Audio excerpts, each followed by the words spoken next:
అంటూ నిలబడండి అమ్మా త్వరగా.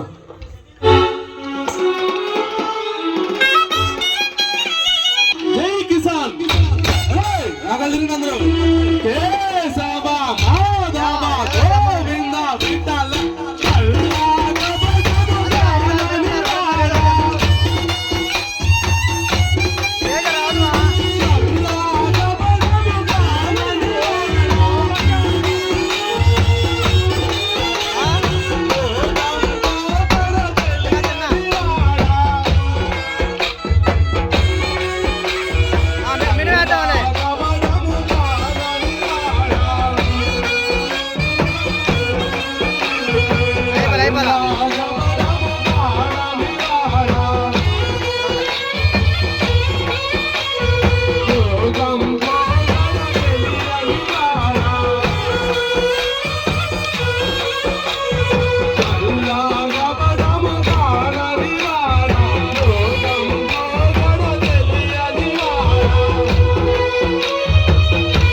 మనకి పడమట దిక్కున వరద కూడా వేసిందంటే మన వాళ్ళు రైతన్నలు మరి ఈ ఏడాది ఎండాకాలం అయిపోయింది, మరి వర్షాలు పడే టైం అయింది. మరి వర్షాలు తొలగరి జల్లులు పడితే ఎండిన బీళ్ళన్నీ నిధులు చేస్తాయి. ఆ రకంగా మరి ఇక్కడ మనం వ్యవసాయం ఎలా స్టార్ట్ చేద్దాం అనేది మన వాళ్ళంతా సన్నద్ధం అయ్యి మరి మన రైతన్నులు ఏ విధంగా పోరాడతారో మరి చూపించగలుగుతుంది.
నవధాన్యాలను కంపకెత్తుకొని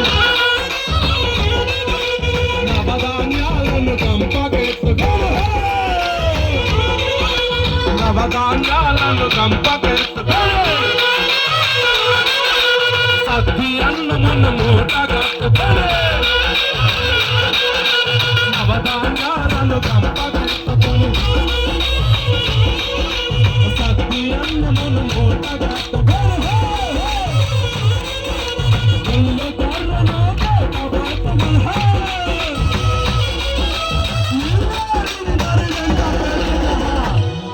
అయ్యా ఇళ్ళని ఎండబెట్టుకుని ఆడికెళ్ళేది సినిమాలకు పోయి షికార్లు పోతే రావు. మనకి 5,000 లోపలికి వెళ్ళాలంటే మన రైతన్న పొలానికి వెళ్ళాలి, జవాన్ అక్కడ కాపలా కాయాలి. ఆ విధంగా చేస్తేనే మన ప్రపంచం, దేశం, రాష్ట్రం, ఊరు, గ్రామం, మన గ్రామాలు బాగుపడాలంటే రైతన్న ఉండాలి. మరి రైతన్న సినిమాలతో షికార్లు పోతే కాదు.